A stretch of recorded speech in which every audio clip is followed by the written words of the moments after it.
quem diga que a vingança é um prato que se come frio. Outros dizem que a maior vingança para com o inimigo é perdoá-lo. Mas, em alguns casos, como no mundo do cangaço, a vingança é uma questão de honra. E é sobre isso que hoje iremos falar. Cristino Gomes da Silva Cleto, conhecido por vocês como Corisco ou Diabo Loiro. Das muitas coisas que esse homem fez na vida, chegou até a engajar-se no exército brasileiro. Anos depois, ele abandonou o quartel, sendo considerado assim um desertor. Acredite se quiser, mas esse homem chegou a entrar e a sair do mundo do cangaço. Trabalhou ainda como ambulante de feira, negociador de carne de bode, entregador de leite e padeiro. Desta forma, poderíamos considerá-lo como um cidadão exemplar, pelo menos até o dia em que foi preso, quando um fiscal da prefeitura o cobrou impostos. Na primeira vez, ele pagou. Na segunda, se negou. O homem fora preso, humilhado e maltratado pelo então delegado da cidade, o senhor Herculano Borges, que não sabia, mas naquele momento havia acabado de assinar a sua sentença de morte. Uma morte cruel e dolorosa. Naquele momento, entristecido pelo fato, envergonhado, humilhado e rejeitado, Corisco jurou vingança, mas o homem apenas riu e debochou daquele que em pouco tempo seria o seu algoz. O dia chegou bem mais rápido do que o que era imaginado. Anos após, Corisco arma uma emboscada. Se vinga e lava sua honra, matando o delegado e esquartejando o seu corpo.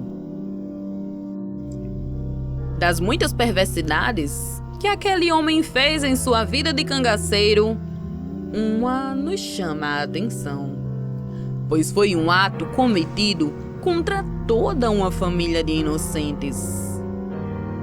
Aqueles pobres coitados nada haviam feito para merecerem o destino que tiveram. Foram vítimas de um covarde mentiroso. E agora, vocês irão entender o porquê. Após a tragédia sofrida por Lampião e seu bando em 28 de julho de 1938 na Grota do Angico, Corisco vai até Joca Bernardo tentar ter alguma pista do que havia acontecido, pois estava na cara que alguém havia entregado o bando.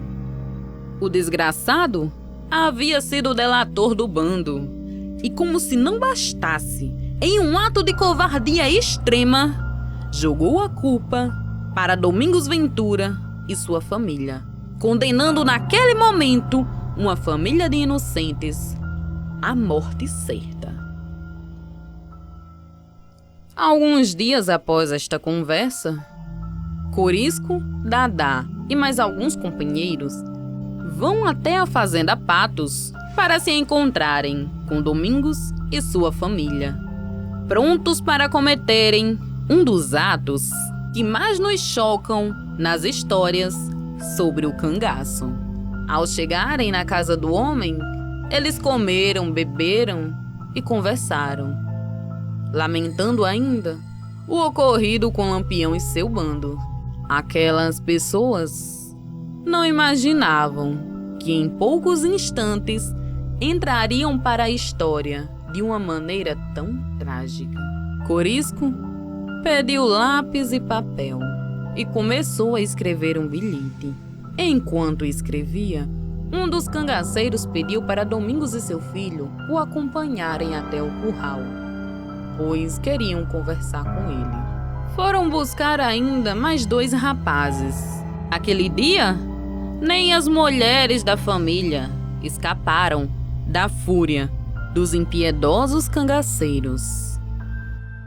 Tomado por uma fúria indescritível, cego pela sede de vingança, Corisco ordenou que nenhum único disparo fosse feito naquele dia.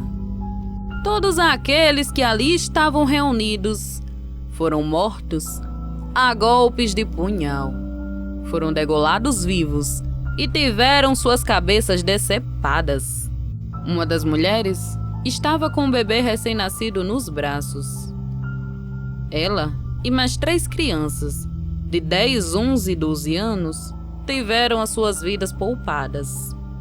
Não por um ato de misericórdia, mas era necessário que alguém sobrevivesse para contar o que havia acontecido e o porquê. De toda aquela família, 6 foram mortos.